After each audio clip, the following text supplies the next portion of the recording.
আসসালামু আলাইকুম আমার প্রিয় ভিউয়ার সকলকে জানাই গুড মর্নিং। নেহা লাইফস্টাইল ব্লগে তোমাদের অনেক অনেক ভালোবাসা জানিয়ে আজকের ব্লগটি শুরু করতে যাচ্ছি। আই হোপ আজকের ব্লগটি তোমাদের খুব ভালো লাগে। এখন বাজে ঘড়িতে 8টা আর আজকে ঘুম থেকে উঠেই ব্লগটা শুরু করে দিয়েছি। ঘুম থেকে উঠে বিছানাপত্র গুছিয়ে নিয়েছি, তারপরে এখানে ব্রাশ করতে বসেছি।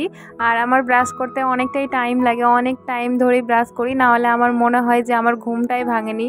সারাদিন আমাকে অলসতা লাগে, তো ওই জন্য আমি অনেকক্ষণ ধরে ব্রাশ করি যাতে আমার ঘুমটা একেবারেই ছুটে যায় আর আমি খুব ভালোভাবে ফ্রেশ মনে করি নিজেকে। সকালের চাটা তো আমি মোটেও বানাই না, আমার মাই বানায়।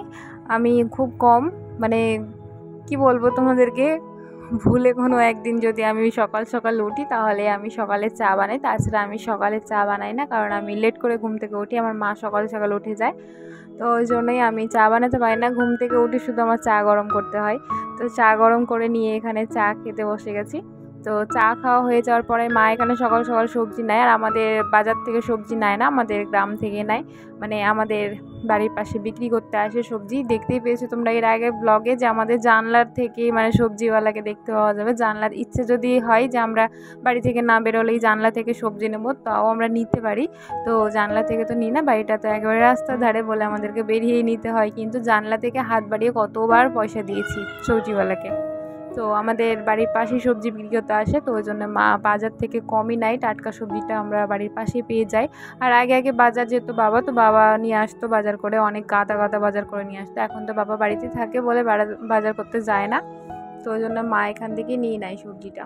আমরা হচ্ছি মেয়েদেরকে নানান ধরনের কাজ শিক্ষা করে রাখতে হয়, নানান ধরনের কাজকর্ম করতে হয়, তো ওই জন্যই আমাদেরকে সমস্ত কাজটা শিখিয়ে রাখতে হয়। মেয়েদেরকে কতই না কত রকমভাবে চলতে হয়, বলে মেয়েদের এটা করতে নেই, ওটা করতে নেই, মেয়েদেরকে এভাবে চলতে হয়, ওভাবে চলতে হয়, এটা কাজ করতে হয়, ওটা কাজ করতে হয়। কি বলবো, আবার মেয়েদের জন্যই আমাদের সমাজটা এরকম হয়ে যাচ্ছে, আবার মেয়েদের সঙ্গেই এরকম অন্যায়গুলো করা হচ্ছে, যেই সবগুলো অন্যায় আমাদের দেশে চলছে।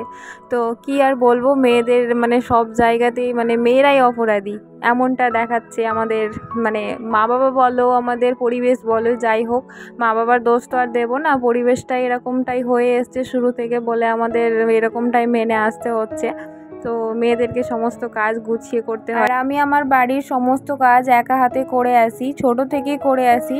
যারা একটা মেয়ে আমার মতো আছো তারা অবশ্যই আমার মর্মটা, আমার কষ্টটা বুঝতে পারবে। যারা 3-4টে বোন আছে তাদের অনেকটাই সুবিধা হয়, কারণ তারা সমস্ত কাজগুলো ভাগাভাগি করেই করে। আর যারা একা আছে আমার মতো, তাদেরকে সমস্ত কাজ একাই করতে হয়। তো গাইস, ঝাড়ঝাঁটা করা হয়ে গেছে আমার, এবার আমি কলতলাটা ধুয়ে নিচ্ছি, কারণ এখানে আমি ঝাড় দিয়ে কিছুটা ধুলো ফেললাম, ওই জন্য একটু কিচকিচে হয়ে গেছে, সেই জন্য ধুয়ে দিলাম। আর এখানটায় আমি সকালে নাস্তা করার জন্য গ্যাসটা মুছে নেব। আর আজকে সকালে হবে ফ্যান ভাত। তো কারা কারা ফ্যান ভাত খাও অবশ্যই জানাও আমাকে।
এখানে দুটো আলু সেদ্ধ করতে দিয়ে দিচ্ছি, কারণ ফ্যান ভাতের সাথে আলু সেদ্ধটা ভালো লাগে বলে আলু সেদ্ধ করতে দিয়ে দিচ্ছি। এখানে যদি কিছু ভাজা থাকে, যেমন বেগুন ভাজা বা কোনো ধরনের পাকোড়া যদি থাকে তাহলে আরও ভালো লাগে, কিন্তু ওই ধরনের পাকোড়া বা বেগুন ভাজা এই সবগুলো সকাল সকাল করার একদমই ইচ্ছে করে না। ওই জন্য এখানে আলু সেদ্ধটা শর্টকাটে দিয়ে দেবো প্রেশার কুকারে।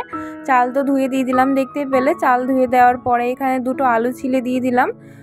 তো এখানে আলু আর ভাত, মানে ভাত নয়, ফ্যান ভাতটা সেদ্ধ হয়ে যাবে, তারপরে নামিয়ে নেব।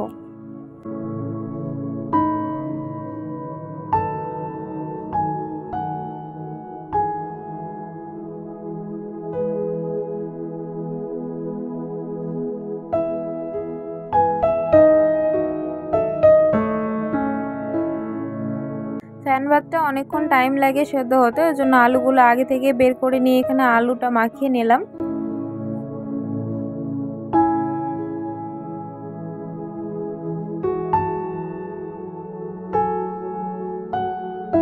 তো এখানে থালাতে খুলেও নিয়েছি সবার জন্য, আমার জন্য। তো আমি সবার থালাটা দেখাচ্ছি না, আমারটাই আমি দেখালাম।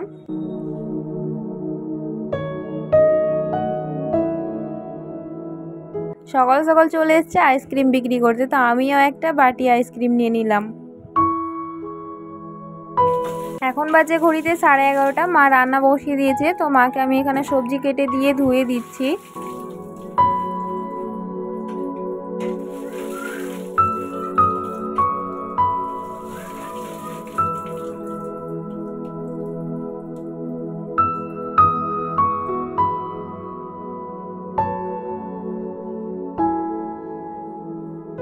তারপরে আমি স্নান করে নিয়েছি। এখন বাজে হয়তো 1টা বেজে গেছে, আমার সঠিক মনে হচ্ছে না কটা বাজে, কিন্তু 1টার উপরে বাজবে। তো এখন আমি স্নান করে নিয়ে ঘরটা মুছে নিয়েছি। বেশিরভাগটাই স্নান করেই ঘরটা মুছি, কারণ এখানে জল টল ছিটে কাপড় পরিষ্কার করতে গেলে, ওই জন্য পরে ঘরটা মুছি। ঝাড়টা আগে দিয়ে নিই, তারপরে স্নান করে ঘরটা মুছে নিই।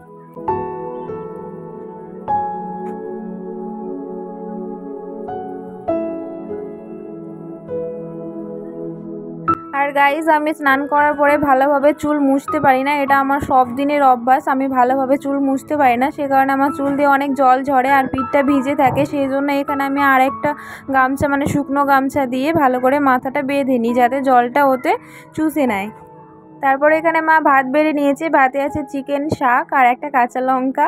তো গাইজ, আজকের ব্লগটি এই পর্যন্তই। যদি ভালো লাগে অবশ্যই আমার চ্যানেলটা সাবস্ক্রাইব করে দিয়ে আমার পাশে থেকো। ফিরে আসছি নতুন একটা ব্লগের সাথে। ততক্ষণ পর্যন্ত সবাই ভালো থেকো, সুস্থ থেকো। আসসালামু আলাইকুম, আল্লাহ হাফিজ। অনেক কষ্ট করে ভয়েস ওভার দিলাম, বাইরে থেকে অনেক আওয়াজ আসছে।